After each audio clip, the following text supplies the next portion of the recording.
So hopefully you'll notice some themes starting to emerge as number 3 starts to talk.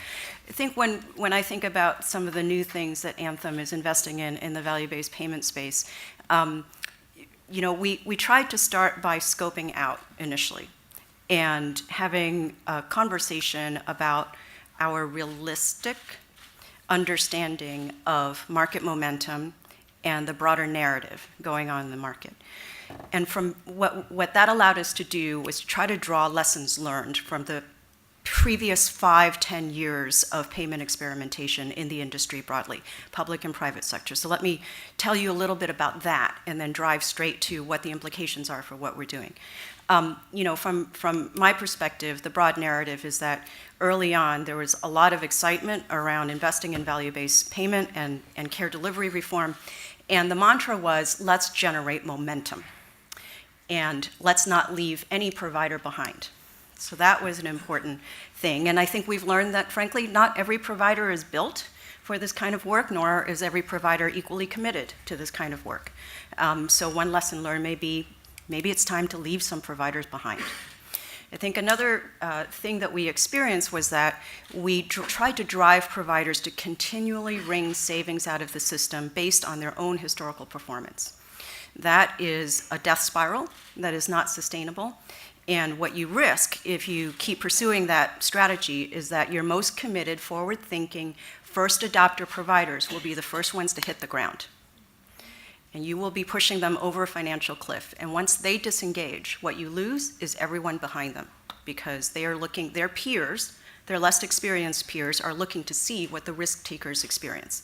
So that's another cautionary tale is, gee, we really need to find a way to build a sustainable business case for the most committed providers, the highest value providers, if you will.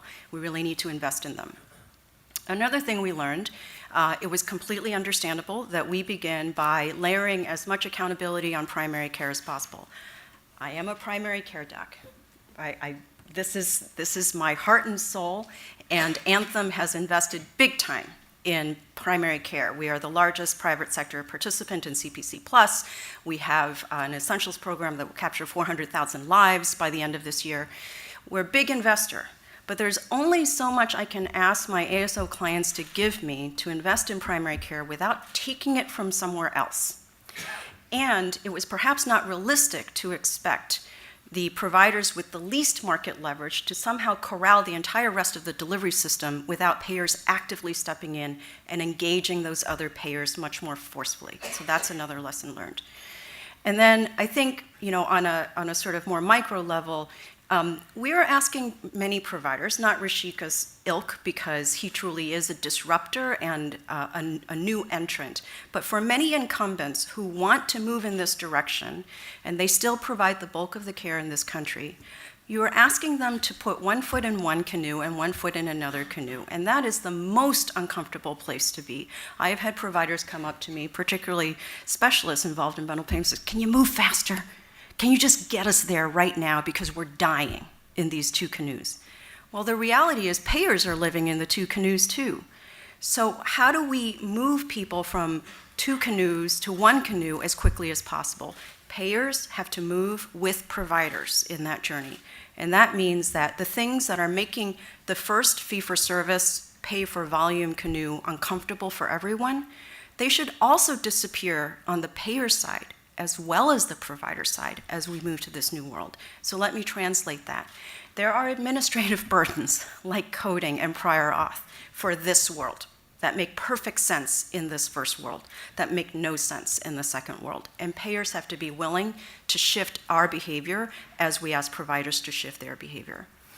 And then, you could put quality measurement into that bucket. Thank you, Rishika, for bringing that up, because we firmly believe that the current performance measurement system has become sclerotic, and it does not focus on the things that are meaningful to patients or to purchasers, meaning true care outcomes as opposed to process.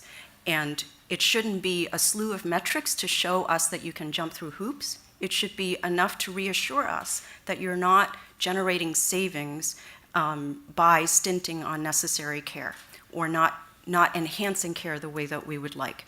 So there's a lot of evolution that can happen there. And the lesson there is focus on outcomes, slim down the metrics, and if someone is at downside risk, that's all you should need, right? Because you have entrusted them with the accountability for those outcomes. And then the last lesson learned, I would say, is a really big one, and it's an elephant in the room. And I think that it's necessary when we talk about this to deconflate several issues. So let me explain. There are structural barriers that will, if they remain unaddressed, forever limit what can be achieved with value-based payment and care delivery reform. One of those is the structure of relative prices in fee-for-service.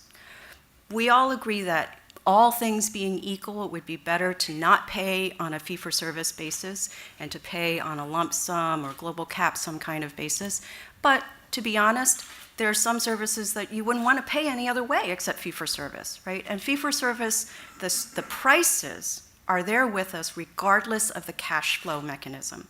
So while Rishika would do better with a global payment, the prices that are embedded in that global payment are based on a fee schedule that has become grossly distorted in terms of the relative prices. So Rishika still has to somehow account for the fact that certain procedures cost unholy amounts of money and yet are not tied to proportionate clinical value. Whereas other services that are, we believe, based on data, linked to high value are not paid at all or not paid for very much. So they're pricing distortions. That's a big structural problem. Another big structural problem are the social factors that drive health outcomes. And very few value-based payment programs have addressed that. And I would put into the third bucket, again, in total agreement with Rishika, that the third set of structural issues is our assumption of what is necessary in the care delivery system to make care work. Why are bricks and mortar necessary? Truly, are they necessary in all the circumstances where we currently use them now?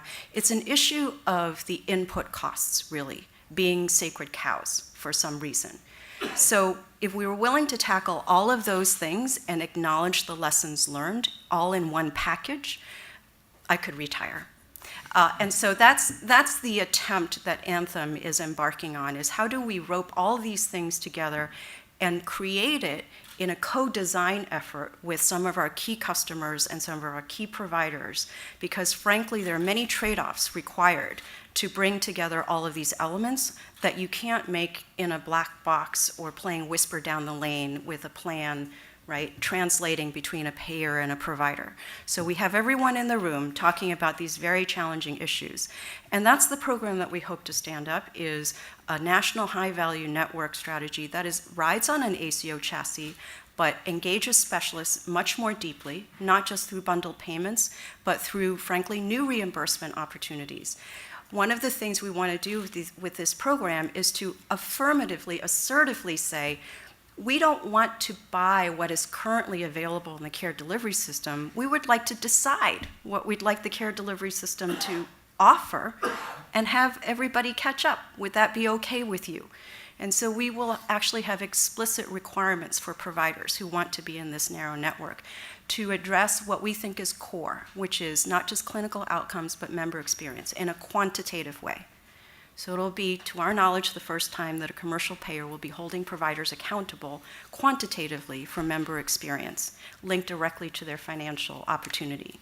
And to actually try to guarantee that enhanced member experience based on the capabilities we expect the provider to have, or have walking in the door, or to rapidly build up.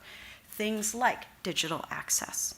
Things like if we turn on a pricing for an e-consult code, you need to actually use it, because that could mean that a patient doesn't have to take that one extra day off from work to go sit in a specialist's office for a 5-minute conversation that could have been settled by email.